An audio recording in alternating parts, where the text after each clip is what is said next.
Smart saving plan తో మీ ఆత్మీయులకు ఉజ్వలమైన సురక్షితమైన జీవితం అందించండి. టాటా ఏఏతో ఇది సాధ్యం. రోజులుగా వివిధ రాష్ట్రాలు తిరిగి ఇప్పుడు మీరు ఇందాక వీడియోలో చూశారు.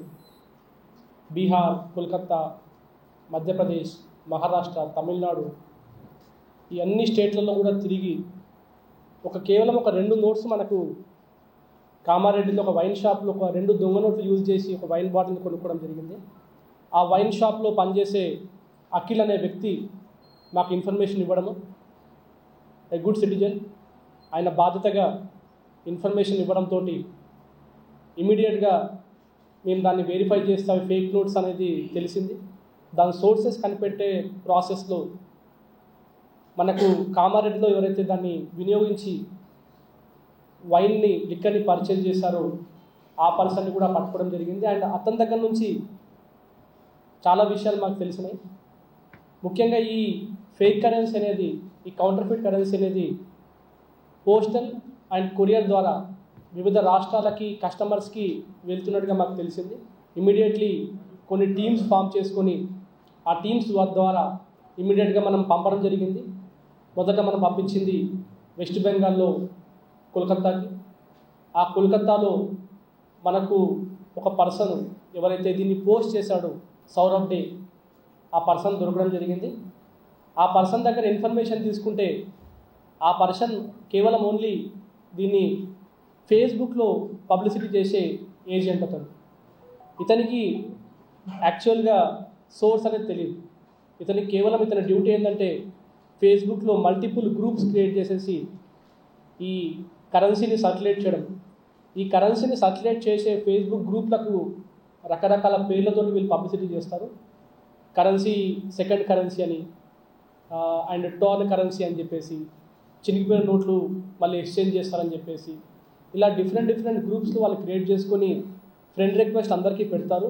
ఇంట్రెస్టెడ్ వాళ్ళు ఎవరన్నా వాళ్ళ కాంటాక్ట్ చేస్తే ఇతను ఆ కస్టమర్స్కి 1:2 రేషియోలు, అంటే ₹1,00,000 2 లక్షలు ఫేక్ కరెన్సీ, అంటే ₹1,00,000 ఫోన్పే చేయించుకొని 2 లక్షల ఫేక్ కరెన్సీ ఇతను డిటిడిసి కొరియర్ ద్వారా లేదా ఇతర కొరియర్ ద్వారా పంపడం జరుగుతుంది. ఈ సౌరభ్ డేకి సోర్స్ కనుక్కుంటే మనకి ఇతనికి 2 చోట్ల నుంచి ఇతనికి వస్తూ ఉంది ఈ ఫేక్ కరెన్సీ. ఒకటి కోల్కతాలోనే పండిత్ అనే వ్యక్తి దగ్గర నుంచి, ఇంకోటి గ్వాలియర్ దగ్గర నుంచి వస్తున్నట్టు తెలిసింది.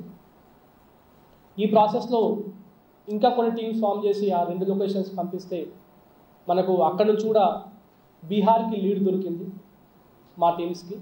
ఆ బీహార్లో మనకి ఈ నెట్వర్క్లో వన్ ఆఫ్ ద పర్సన్ ఎవరైతే ఈ కౌంటర్ఫిట్ కరెన్సీని ప్రింట్ చేస్తున్నాడో అతను దొరకడం జరిగింది. అండ్ ఆ బీహార్లో అతను ఉన్న చోటు కూడా చాలా మారుమూల ప్రాంతంలో దావత్ పోలీస్ స్టేషన్ లిమిట్స్లో అతని ఇంటి వద్ద అపహరణ చేయడం జరిగింది.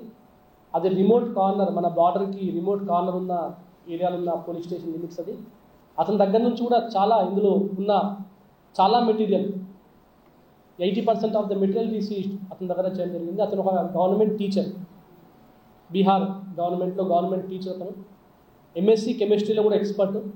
ఆయనకు ఈ ఇంక్ మిక్సింగ్, కెమికల్ కాంపోజిషన్ అంతా కూడా అతనికి ఐడియా ఉంది. సో దాని ద్వారా అతను ఈ కాంపోజిషన్స్ తోటి ఈ ఫేక్ కరెన్సీని ఎగ్జాక్ట్గా ఆల్మోస్ట్ 90% మ్యాచ్ అయ్యే విధంగా దాన్ని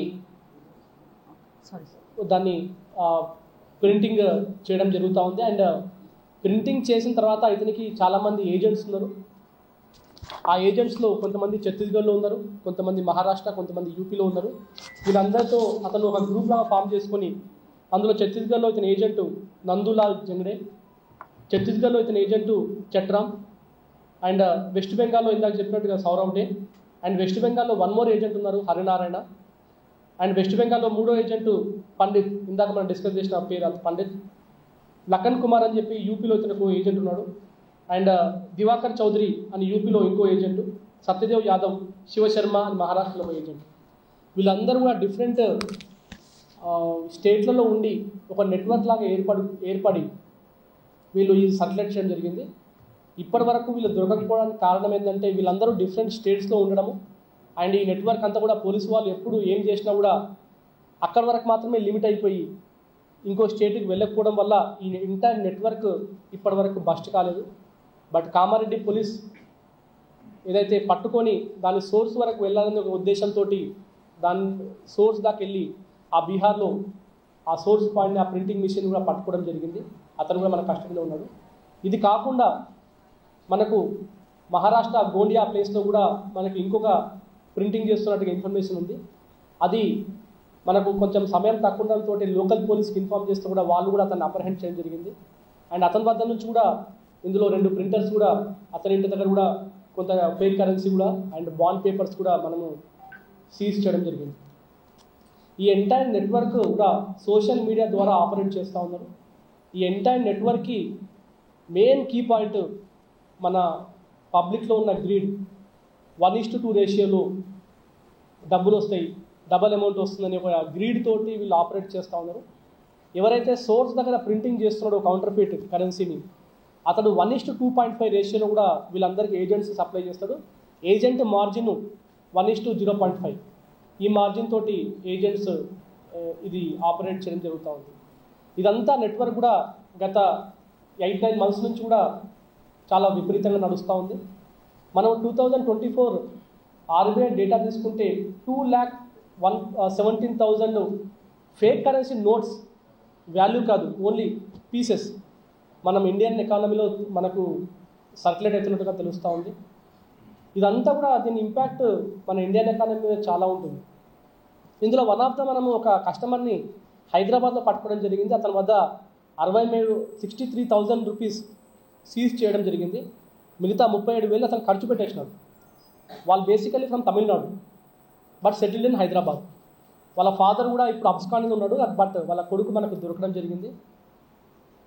ఎక్కువ అత్యాశ అండ్ ఈ పర్సను ఈ ఏజెంట్ ద్వారా ఈ మెయిన్ సోర్స్కి బీహార్లో ఉన్న ప్రింటింగ్ మిషన్కి 3 కోట్ల రూపాయల ఫేక్ కరెన్సీని కూడా ఆర్డర్ పెట్టినట్టుగా కూడా మనకు వాయిస్ రికార్డింగ్స్ కూడా మెసేజెస్ అన్నీ కూడా మనకు లభ్యమైనవి.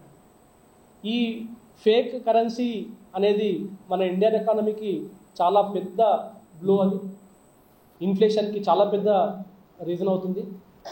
అండ్ బ్లాక్ మార్కెటింగ్కి, టెర్రరిస్ట్ ఫండింగ్ కూడా ఇది యూజ్ అయ్యే అవకాశం ఉంటుంది. దీంట్లో అవుట్ సైడ్ ఇండియా ఎలిమెంట్స్ ఉన్నాయా లేవా అన్నది ఇంకా మనకు తెలియలేదు. బట్ మనము సీజ్ చేసిన ప్రాపర్టీస్ అన్నీ కూడా ఎక్కడైతే సోర్స్ పాయింట్ ఉన్నాయో బీహార్, వెస్ట్ బెంగాల్, ఇవి కూడా మనకు బంగ్లాదేశ్కి, నేపాల్కి బార్డర్ ఉండడం వల్ల ఈ యాంగిల్లో కూడా మేము దర్యాప్తు చేస్తూ ఉన్నాము. దాంట్లో ఏమైనా కనెక్షన్ ఉందా, అక్కడ నుంచి ఏమైనా ఏజెంట్స్ ఉన్నారా, ఆ ఏరియాస్ నుంచి కూడా మనము దీన్ని దర్యాప్తు చేస్తూ ఉన్నాము. ఈ ప్రాసెస్లో సమయం తక్కువ ఉండడం వల్ల మనము కొంతమందిని ముందే మీడియాకి చెప్పకుండానే రిమాండ్ చేయవలసి వచ్చింది. ఎందుకంటే ఆపరేషన్ మొత్తం కూడా 15 రోజుల్లో మనకి సమయం తక్కువ ఉంది. మీడియాకు మనం ఎక్స్పోజ్ చేస్తే ఆపరేషన్ మొత్తం ఫెయిల్ అయిందనే ఉద్దేశంతో ఆల్రెడీ ఒక 4 మేము రిమాండ్ చేయడం జరిగింది. వాళ్ళు ఆల్రెడీ జైల్లో ఉన్నారు. అది కాకుండా ఈరోజు ఇంకో 4 కూడా మేము రిమాండ్ చేస్తూ ఉన్నాము. మెయిన్ పర్సన్ కూడా మనకు దొరకడం జరిగింది. ఇంకొక 4 ఇంకా అబ్స్కాండింగ్లో ఉన్నారు. ఆ 4లో మన ఇన్ఫర్మేషన్ ద్వారా 3 ఆల్రెడీ కన్సర్న్ పోలీస్ వాళ్ళు, అంటే Maharashtra police and west Bengal police వాళ్ళు, కోల్కతా పోలీస్ వాళ్ళు కూడా ఇన్ఫర్మేషన్ తోటి అరెస్ట్ చేసి వాళ్ళు ఒక సపరేట్ కేసు రిజిస్టర్ చేసి వాళ్ళని జైలుకి పంపడం జరిగింది. వాళ్ళకు కూడా మనము ఒక వారెంట్ వేసుకొని మన కేసులో పోలీస్ కస్టడీ తీసుకొని ఫర్దర్ ఎంక్వైరీ చేస్తాం. మొత్తం 8 టీమ్స్ 15 డేస్ వ్యవధిలో 26 మంది సిబ్బంది నిద్ర లేక మొత్తం కూడా కష్టపడి కేవలం ఒక 2 నోట్ల లీడ్ తోటి ఈ మొత్తం ఆపరేషన్ కూడా సోర్స్ వరకు పోయి కూడా తీసుకురావడం జరిగింది. ఇదంతా కూడా డీజీ గారి దృష్టికి కూడా తీసుకెళ్ళాము. ఆనరబుల్ డీజీపీ గారు కూడా దీన్ని చాలా గొప్ప ఆపరేషన్గా అభినందించడం జరిగింది. ఈ ఎంటైర్ టీం వర్క్ కూడా పోలీస్ మొరల్ ఇంప్రూవ్ అయ్యే విధంగా ఉంది. చాలా ఎనర్జెటిక్గా చాలా బాగా పనిచేస్తారు మా మొత్తం టీం కూడా. ఆ 4 అక్యూజ్ని కూడా అక్కడ నుంచి ఆ ప్రదేశాల నుంచి తీసుకోవడం రావడం అంత సింపుల్ విషయం కాదు. అక్కడ మాకు చాలామంది సపోర్ట్ కూడా చేయడం జరిగింది. ఆ concerned police superintendent of police కూడా మాకు వెపన్స్ సహాయం చేయడం జరిగింది. అక్కడ వెపన్స్ తోటి వాళ్ళ ఫోర్స్ కూడా మాకు ఇవ్వడంతో మాకు ఈ ఆపరేషన్ సులభమైంది. ఇదే కాకుండా ఈ ఎంటైర్ ఆపరేషన్లో మాకు ఇండియన్ రైల్వేస్ నుంచి కూడా చాలా పెద్ద సపోర్ట్ దొరికింది. మల్టిపుల్ టీమ్స్ మాటిమాటికి డెస్టినేషన్ చేంజ్ చేస్తున్నప్పుడు కూడా ఈ టికెట్స్ బుకింగ్ వల్ల కూడా మనకు ఇండియన్ రైల్వేస్ నుంచి కూడా ఆఫీసర్స్ మాకు సహాయం చేయడం జరిగింది. ఈ మొత్తం ఆపరేషన్లో మనం గుర్తుపెట్టుకోవాల్సింది, ఇప్పుడు మనము ఈ నోట్స్ చూస్తే ఈ కౌంటర్ఫిట్ కరెన్సీకి ఒరిజినల్ కరెన్సీకి ఈ వ్యత్యాసం ఏముంటుంది, డిఫరెన్స్ ఏంది, దాన్ని ఎలా కనిపెట్టాలి అని చెప్పేసి ఇప్పుడు మీకు ఏఎస్పీ గారు బ్రీఫ్ చేస్తారు.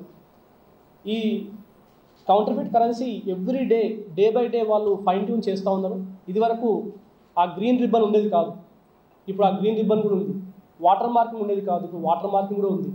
సో దాన్ని ఎలా కనిపెట్టాలి అని చెప్పేసి ఆర్బీఐ సైట్లో కూడా దాని గైడ్లైన్స్ ఉన్నాయి. ఒక ఒరిజినల్ నోట్కి ఒక ఫేక్ నోట్కి ఎలా డిఫరెన్షియేట్ చేయాలి అని చెప్పేసి ఉంది.